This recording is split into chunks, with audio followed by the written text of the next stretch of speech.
Selamat datang di channel ini. Kita akan mereview tentang Marry My Husband episode 1. Marry My Husband episode 1 dimulai dengan Kang Ji-won dengan sedih melihat keluar jendela. Dia berada di ranjang rumah sakit dan menderita kanker. Temannya So-min menghiburnya dan menyuruhnya untuk tidak menyerah. Kemudian saat dia melakukan transfusi, Ji-won mengetahui bahwa dirinya memiliki waktu hidup 6-12 bulan. Kemudian ia teringat semua kenangannya. Pada saat pernikahannya, menunjukkan So-min menangkap buket bunga. Mereka mengetahui bahwa Ji-won dibesarkan oleh ayahnya, tetapi ayahnya telah meninggal sehingga dia hanya sendiri ketika pernikahan.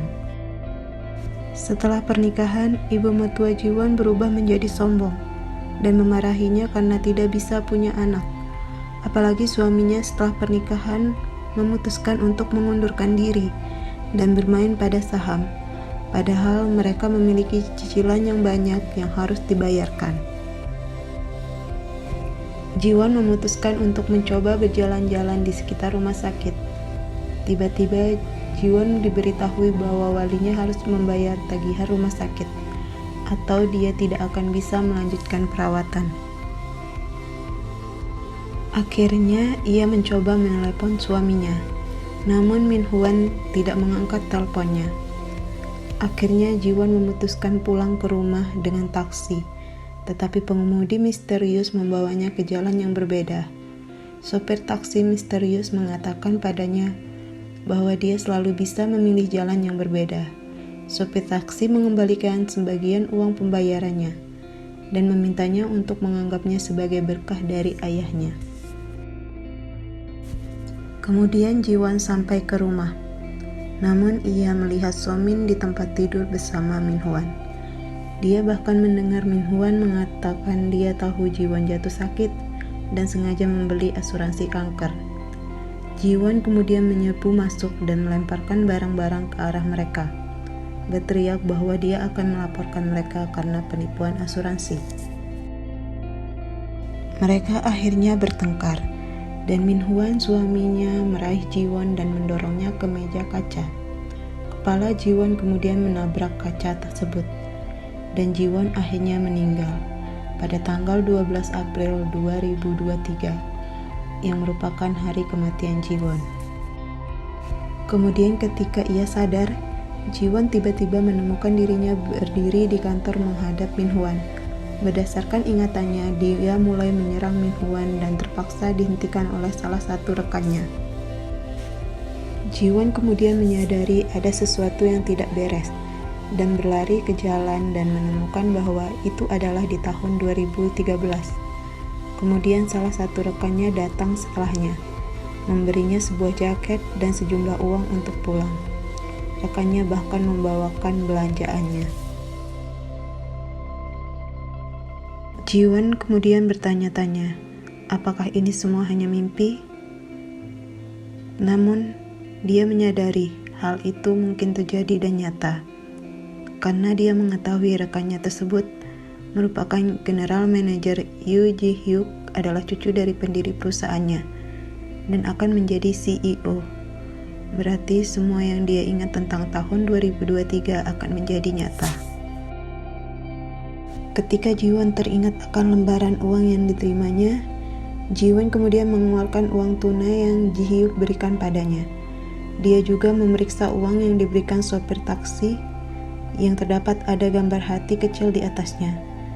Ji-won kemudian teringat kenangan bahwa ayahnya sering menggambar hati seperti itu pada uang kertas bertahun-tahun yang lalu. Ji-won menyadari bahwa sopir taksi itu benar-benar adalah ayahnya. Kemudian pacarnya Min-hwan datang ke rumahnya dan mereka memutuskan pergi makan malam. Min-hwan bertanya padanya mengapa Ji-won mengatakan kepadanya bahwa dia mengira dia hamil pada hari itu juga. Min-hwan mengoceh tentang bagaimana dia tidak menginginkan seorang anak. Ji-won kemudian mengatakan kepada Min-hwan bahwa itu hanya penyakit mah. Kemudian Ji-won mengatakan kepada pacarnya bahwa mereka harus putus. Namun Ji-won secara fisik menyerangnya dan dia berteriak meminta bantuan. Mereka berakhir di kantor polisi, tetapi polisi tidak ada gunanya. Jiwon ingat bahwa Minhwan tidak pernah ingin putus. Akhirnya ia kembali ke rumah. Jiwon memutuskan untuk menyusun rencana untuk masa depannya. Namun, kemudian dia melihat saldo banknya yang rendah, yang sebagian besar adalah kesalahan Minhwan. Selanjutnya, ide muncul di benaknya. Jiwon dapat berinvestasi di perusahaan yang sukses dan mendapatkan kebebasan darinya. Kemudian scan selanjutnya Jiwon masuk ke kantor. Jiwon bertemu Yang Joran, yang merupakan karyawan yang baik, tetapi tidak pernah dipromosikan oleh bos yang sombong. Joran dipanggil keluar, tapi dia meninggalkan cangkir kopinya di tepi meja. Sebelumnya Jiwon ingat, dia terluka saat bergegas menyelamatkan gelas tersebut. Kali ini dia berhasil menghindari cedera pada lututnya dan sangat gembira karenanya. Tapi kemudian saat menghindari Minhwan, dia malah terluka di tempat yang sama. Dia bertanya-tanya, apakah nasib buruknya di masa depan tidak bisa dihindari atau berubah? Kemudian scan selanjutnya Minhwan, pacarnya mencoba berbaikan dengan Jiwon, dan untuk menunjukkan rasa sayangnya, Minhwan menjual saham Roy-Gental miliknya untuk membayar kembali uang yang dia ambil darinya. Sebaliknya, dia tetap mempertahankan investasinya di TQU, sebuah perusahaan yang Jiwon tahu akan gagal. Dia menyadari bahwa begitu dia membeli saham tersebut, Minhwan pun akhirnya menjualnya. Demikian pula ia menyadari bahwa ia tidak mendapat bekas luka di tangannya seperti sebelumnya, tapi Ji-hyuk yang malah mendapat bekas luka tersebut.